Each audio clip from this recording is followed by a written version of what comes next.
PodCastle, episode 813 for Tuesday the 14th of November 2023. Stitch by Kathleen Schaefer, read by Ant Bacon and produced by Eric Valdes. Rated PG-13.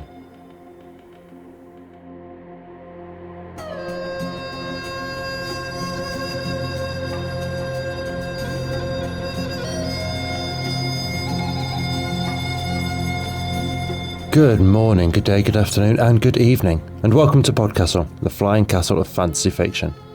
I'm your host, Matt Dovey, and it's my pleasure to present for your enjoyment Stitch by Kathleen Schaefer, narrated by Ant Bacon. It's even more of a pleasure to tell you that this episode is a PodCastle original. First up, though, a big conversation that we'll be having through the end of the year, so let's start at the start. PodCastle is part of the Escape Artists Foundation, which also publishes Escape Pod, Pseudopod, Cast of Wonders and Catscast. Although we're all separate editorially, all the business stuff is shared under that Escape Artist mothership, led by Alastair Stewart and Marguerite Kenner, and with a whole bunch of people dedicated to EA roles rather than anything magazine specific, so contracts, accounts, admin. And if you were listening earlier this year, you'll remember that Escape Artists finally, after many moons of pursuit, attained non-profit status in the US, becoming a 501c3 registered charity.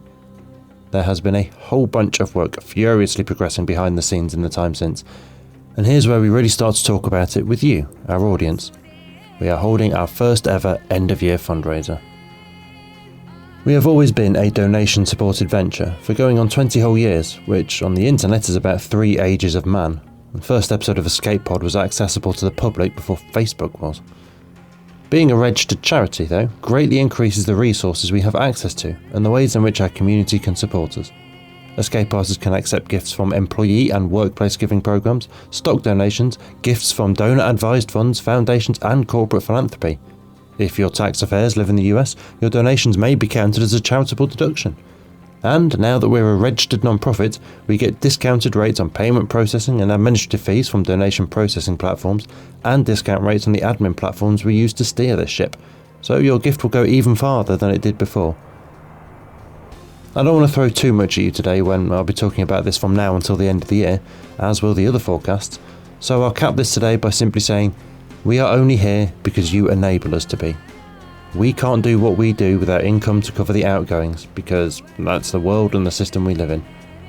We'll talk more about the ways you can donate and what that means in the coming weeks, but if you're already convinced, either by what I've just said or by the 800 plus episodes before today, or the 2000 plus episodes from our sisters, you can sign up to donate regularly at patreon.com/EApodcasts. Oh, and also worth mentioning, we're open to short story submissions this month through till midnight UK time on the 30th November. This is a general submissions window, so all are welcome and general rules apply. If you want to know the details, and you should always check the details before submitting anywhere, go to podcastle.org and click submissions, then guidelines. Your author today is Kathleen Schaefer, a speculative and contemporary fiction writer based in Seattle. When not writing, she works as a software engineer and enjoys playing board games and appeasing her attention-hungry cat. Your narrator, Ant Bacon, is based in Manchester in the UK with his husband Neil. He is a screen and voice performer as well as a digital content creator, editor and occasional writer. In short, he is a control freak who wants to do all the creative jobs. When he isn't creating, he can be found walking his dog Hugo, watching indie films or playing water polo. And now pay attention, for our tale is about to begin, and although you may not want to hear it, it truly is for the best for everyone.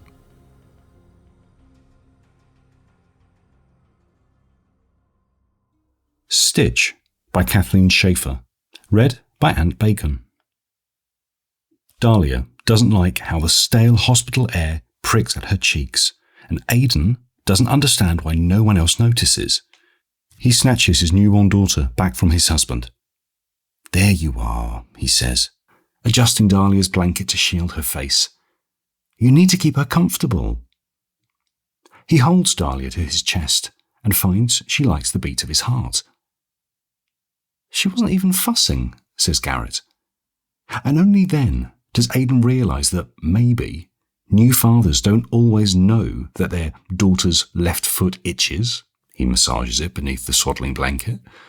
Or that a build-up of gas from her last feeding pushes against her stomach. There's something in Aidan's head. His daughter's mind is in his head. Or rather, there's a knot through which he slips in and out of his daughter's thoughts. A mind stitch, the nurse diagnoses by shining a flashlight in Aidan's eyes. His daughter's pupils contract in response. A two-way bond, Dahlia watching the world through his eyes. The nurse pulls her away from him. Mind melds with children, that's wrong, illegal and wrong. She holds her hand over the infant's head like a shield, an ineffective one as Aidan still feels the blanket slip from around Dahlia's face, exposing her once more to the stinging air. Wrong. The nurse blocks him from comforting his child, and Aidan's throat constricts in anger. An anger he knows how to contain, but his daughter does not. Dahlia screams, bellowing fury on his behalf. He's supposed to protect his child from his pain and fears, not reflect them back to her. Aidan leans on the wall, closing his eyes against his tiny daughter's all-encompassing rage. Garrett squeezes his hand. Dr. Vega introduces herself as the resident expert on stitches and mind melds. She's soon digressing about melded dual-perspective memories and stitch-induced facial expression mimicry, neither of which mean anything to Aidan. But she dismisses the nurse and places Dahlia back into his arms. Anger spent, Dahlia softens, warm and sleepy against Aidan's chest. Is it illegal or not? Garrett asks. Illegal is not a word I'd choose, says Dr. Vega. She's wearing an unassuming white jacket, but pairs it with a neon pink hair tie. Aidan resists the urge to reach for the bright splash of colour, an instinct he thinks comes from Dahlia, who openly stares at the newcomer. Stitches are a natural type of bonding requiring an intense emotional connection. We see them often in new parents. What word would you choose? Garrett asks. Undesirable, I think, Dr. Vega says. Aidan probes the contours of the stitch, trying to find the barriers between his feeling and his daughter's. The legal argument against them concerns the child's privacy and their inability to agree to what would be construed as an invasion of their innermost thoughts.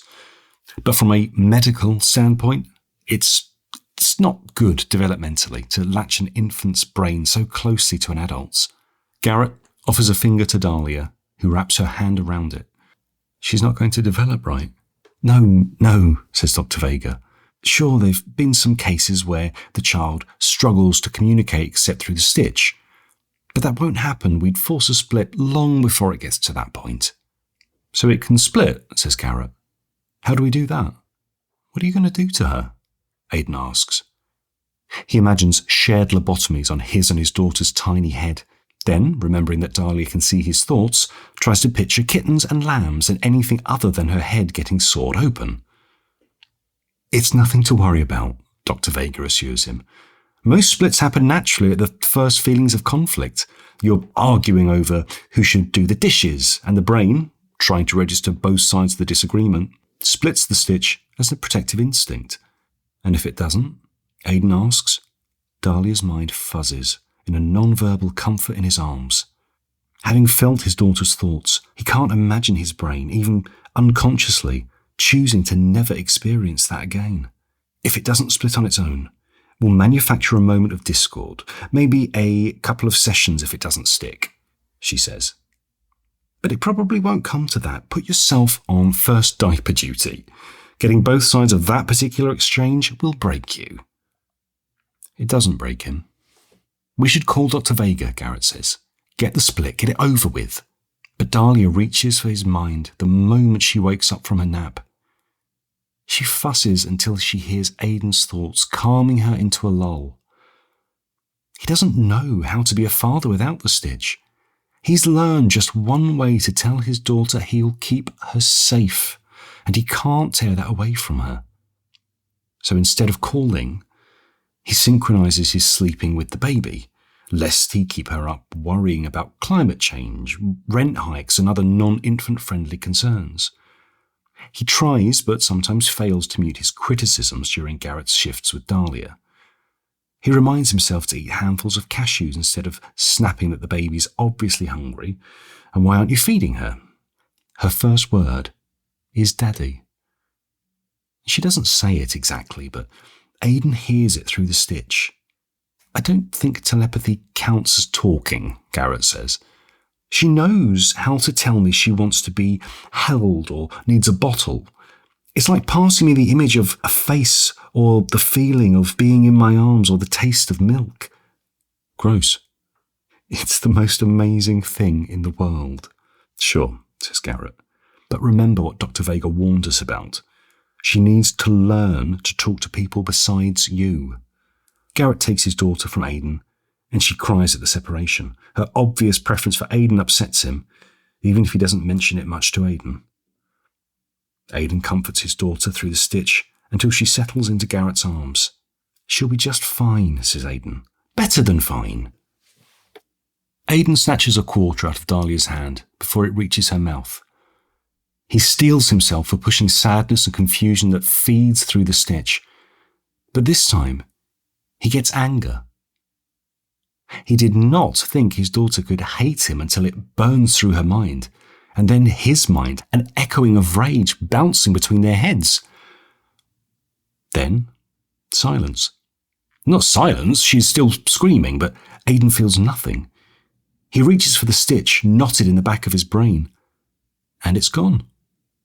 He steps back from the crying child, alien, like staring at a dismembered arm. A piece of him that is no longer him.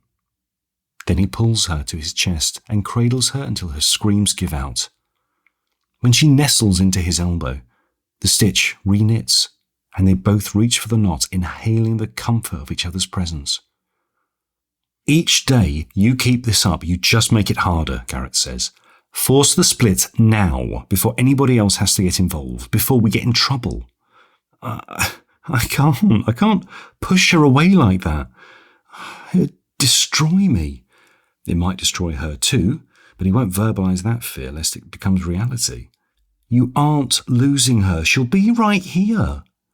Aidan wanders into Dahlia's vibrant dreamscape, reassuring himself that she is still there. At the paediatrician's office, the doctor looks over their file and asks about the stitch. At the question, Dahlia switches from giggles to anxious fussing, and the doctor frowns. It's a split the second day. Garrett lies, while Aidan tries to control his thoughts. Dr. Vega calls, asking for a meeting with Aidan and Dahlia to check on her progress. I can't go. You take her, please. You have to. Garrett's tired compassion has run out. She requested you. Aidan tries to split with Dahlia the morning before their appointment. They've done it a dozen or more times now. Tension from public temper tantrums. Once an almost conscious silent treatment on Dahlia's end when she didn't want to wear shoes. Even a purposeful break when Aidan needed a moment with his husband. But each time he scoops his child back into his arms and she curls around him, the stitch returns. He confiscates her favourite train set and dresses her in scratchy clothes, but she's still in his head when he unbuckles the car seat and carries her into the office. You must excuse me one test, Dr. Vega says, after dispensing of greetings and handshakes and cooing over Dahlia. She retrieves a small needle and pricks the back of Aidan's hand. Aidan flinches. Dahlia bawls. Ah, Dr. Vega says. Well, that's what I thought. Aidan wants to reach for his daughter, both physically and through the stitch, but he restrains himself, waiting on the doctor's judgment. There now, sweet, the doctor says, smoothing out Dahlia's hair. No more. I can't do it, Aidan says. We're part of each other. Taking that away would hurt her more than the stitch ever could. Dr. Vega frowns. I had a 12-year-old patient who'd never gone to school and hadn't spoken a single word because he was so reliant on his stitched parent. Another who still can't bond with anyone except through a stitch, including his own father. It's what happens when babies get fed the thoughts of an adult instead of forming their own minds and memories. I know exactly how much harm a stitch can do. But Dahlia's not like that. Not yet, Dr. Vega says. Luckily, and without letting Aidan argue any further, she says, I'll get you two scheduled in. Dr. Vega comes to their house to perform the split. It's more comfortable in your own environment this late in the process, she says. She comments no further on the offence of keeping an infant tethered to an adult mind.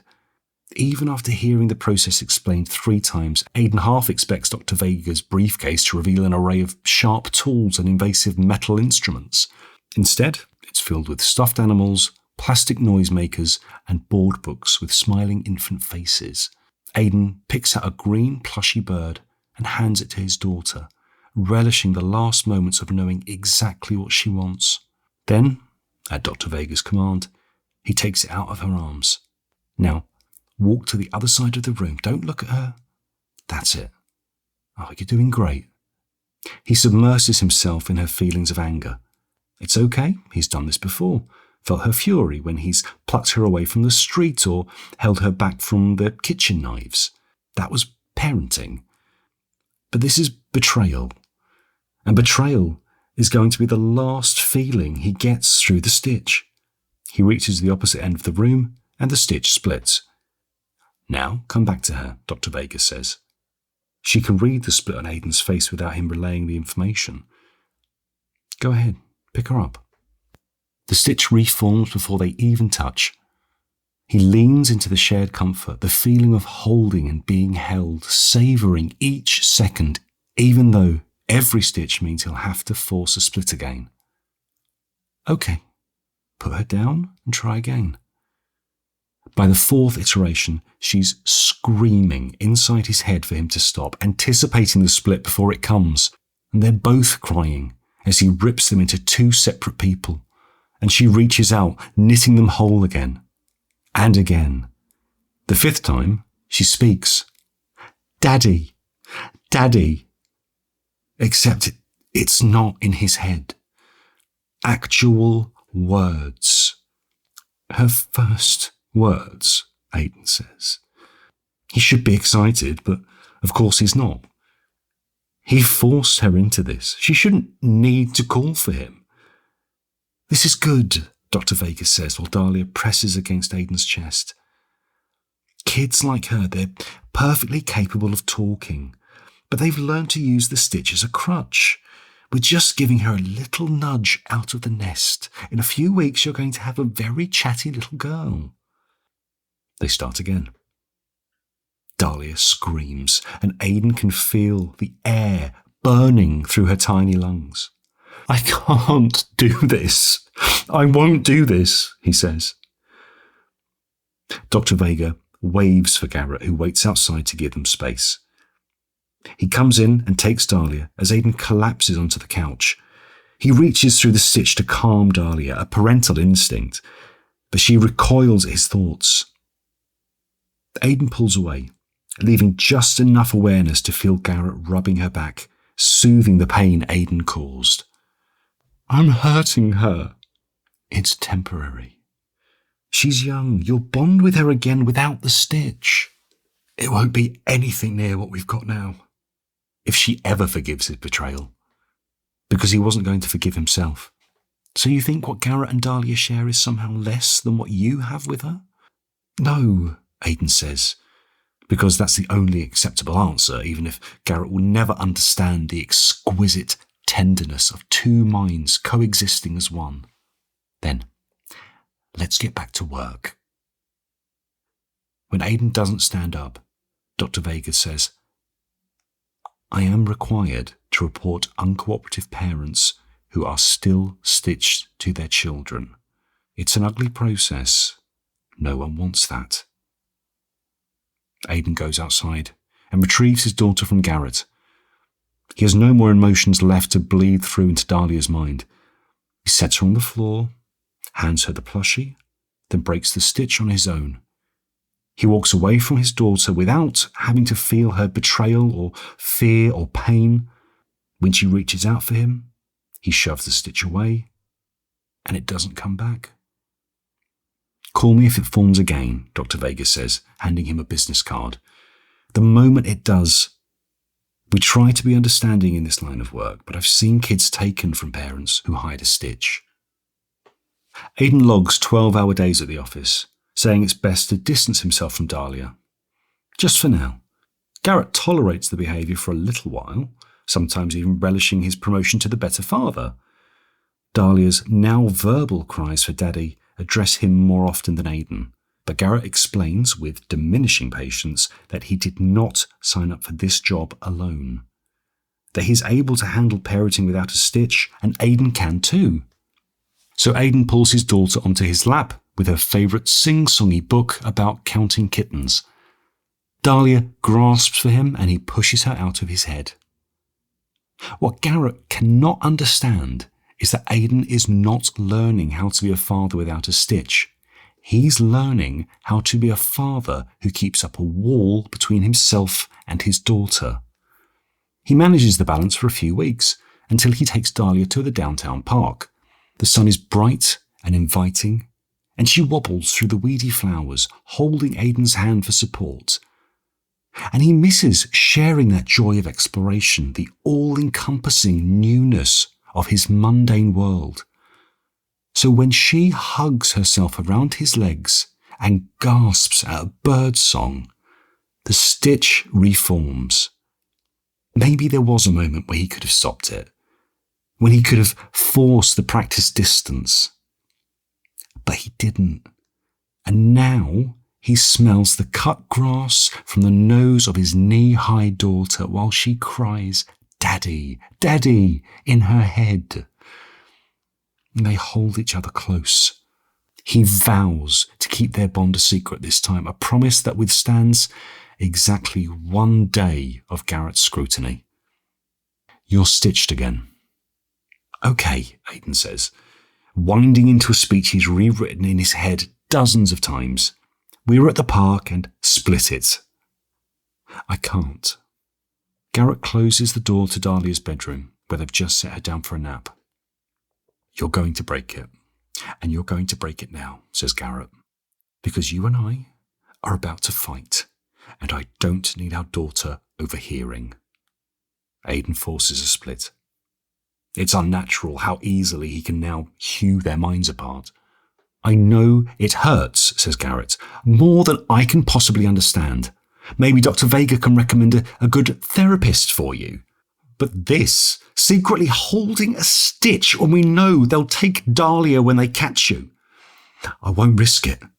It's better this time. We won't get caught. I can force a split whenever I need to." "Well, I caught you."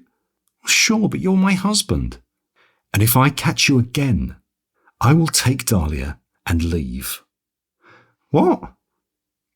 Garrett sinks into the couch. "I don't want to, Aidan. I want our family, more than anything, but God, I am so afraid. This is the option you're giving me." "I don't buy your threats," said Aidan. "You're going to pull Dahlia out of a perfectly happy family because you're jealous of my connection with her. Because services will take her. Do you not listen to Dr. Vega? If I hide your stitch, I'm just as culpable as you are, and we'll both lose her." "Okay, but they wouldn't." "They would. Promise now, or we leave." Garrett's crying now, and Aidan is only a little better at holding back tears. "Okay," he says. "I promise." When Dahlia wakes, she reaches out to him, but Aidan pulls away before their minds knit. 2 individuals. And this time it sticks. Dahlia flourishes. "It's the age. Kids just start talking at some point," says Garrett. "That doesn't mean you were holding her back. Don't blame everything on the stitch."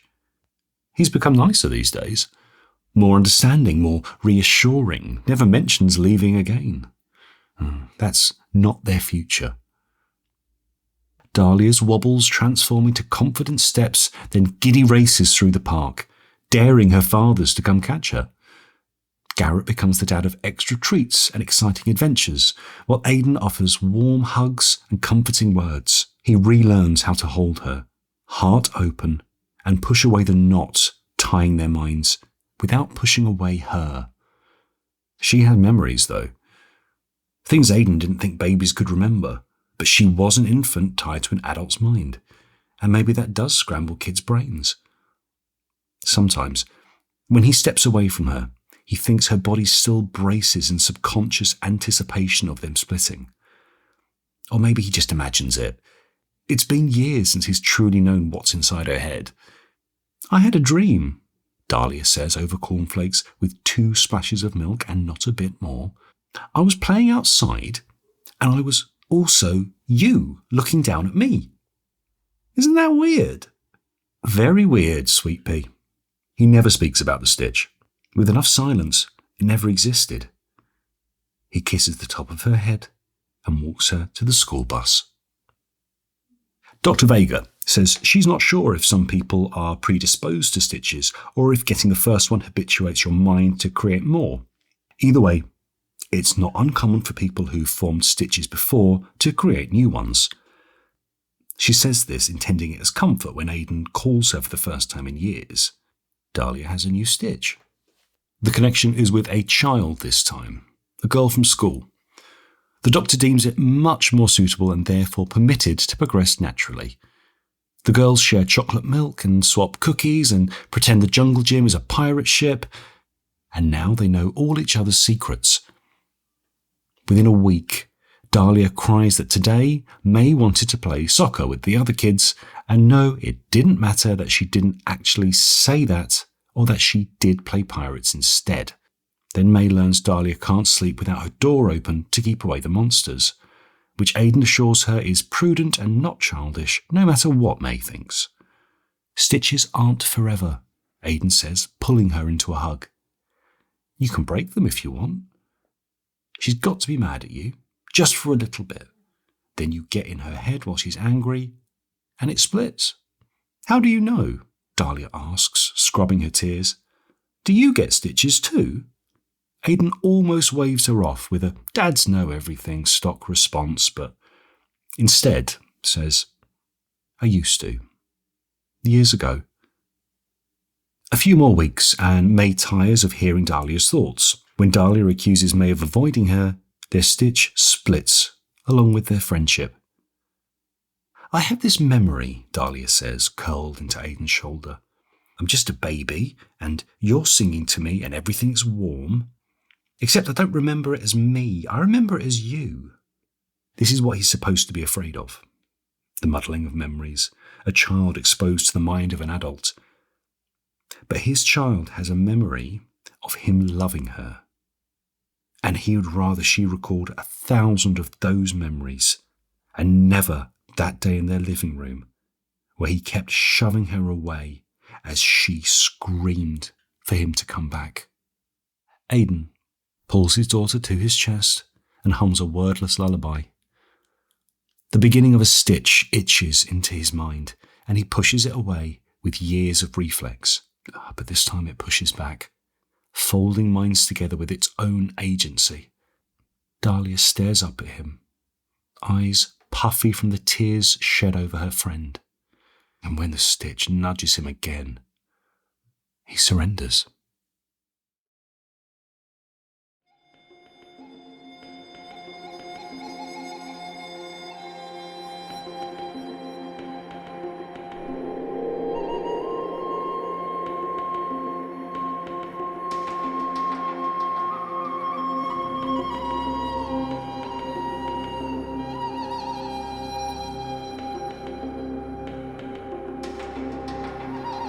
And welcome back.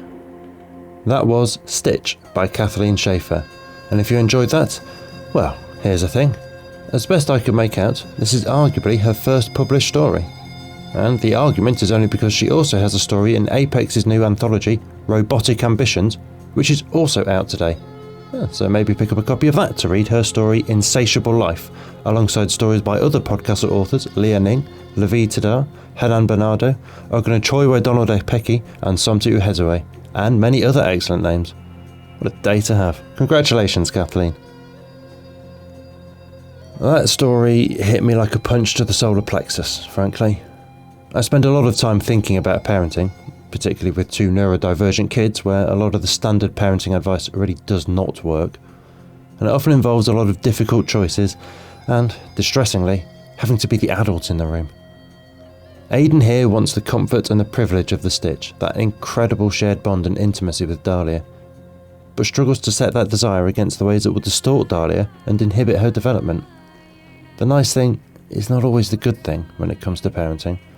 There are two layers to the phrase, a spoiled child, after all, where indulging them without limits will do damage to their mental and emotional model of the world. And in my years of working with kids in education, I've seen what happens when people prioritise trying to be friends with their kid over being a parent to their kid. Being a parent necessarily involves sacrificing not only your own comfort, but sometimes also your child's, in a way a friend wouldn't, by making them do something they don't want to do, homework perhaps, or a family visit, or medical treatment.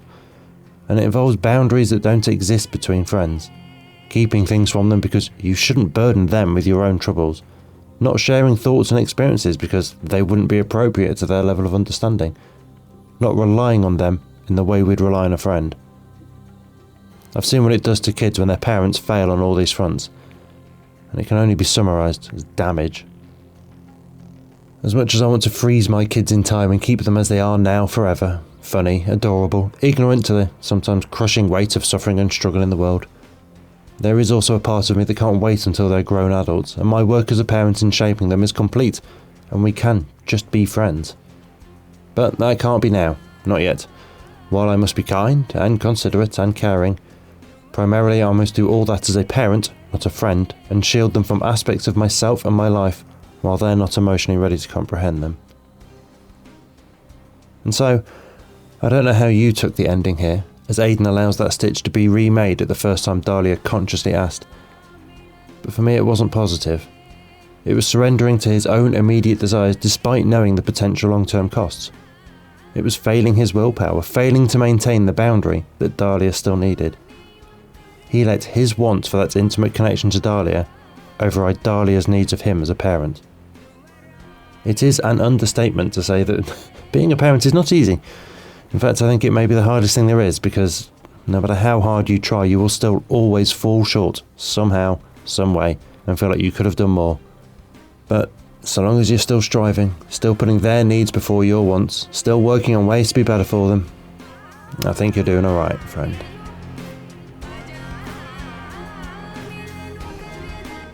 As part of our 15th anniversary celebrations, we're asking you to send in your favourite stories from our archive.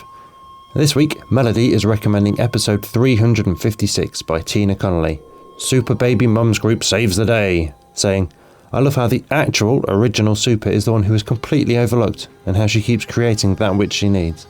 It speaks to me as someone who will probably never live in the limelight, but is always hoping to make the world better for those who come after me. Thank you, Melody. That was our show for this week. On behalf of everyone at PodCastle, your co-editors Shingai Enjoro Kagunda and Eleanor R. Wood, assistant editor Caitlin Zavanovich, audio engineers Devin Martin and Eric Valdes, and our many wonderful first readers, Andrew Cahoe, Craig Jackson, Amalia Harrington, Julia Patt, Kieran Corsini, Ryan Cole, Sarah S. Messenger, Sophie Barker, Shrikripa Krishna Prasad, Tava Nova, Tierney Bailey, Zeev Witties, and myself, Matt Dovey. Thank you for letting us share another story with you. The legal bit. PodCastle is part of the Escape Artist Foundation, a 501c3 non-profit, and this episode is distributed under the Creative Commons Attribution Non-Commercial No Derivatives 4.0 International License. That means you can share it, and please do, but you cannot sell it, and you cannot change it. If you want specifics, check creativecommons.org. Our music is by Shiva in Exile. Everything we do on PodCastle is 100% donor funded, and if you'd like to support what we and the rest of EA do, please join us on our Patreon at patreon.com/EApodcasts. Prefer another method? There's details for supporting us via Twitch, Amazon Prime, Ko-fi and PayPal on escapeartist.net. We'll be back next Tuesday with another fantastic tale. In the meantime, you might care to check out our sister podcasts, Escape Pod for science fiction, Pseudopod for horror, Cast of Wonders for YA speculative fiction, and Cat's Cast for speculative cat stories. If your heart belongs to us though, we'll see you next week. Be safe and be kind. Please hear my anguished words of truth. What is right and what is wrong? O Buddhas of the past, present, and future, they are drunk with demonic delusions, an ocean of measureless qualities, in an ocean of joy, our most cherished and long-felt desire. Let the might of your compassion arise to bring a quick end to the flowing stream of the blood and tears.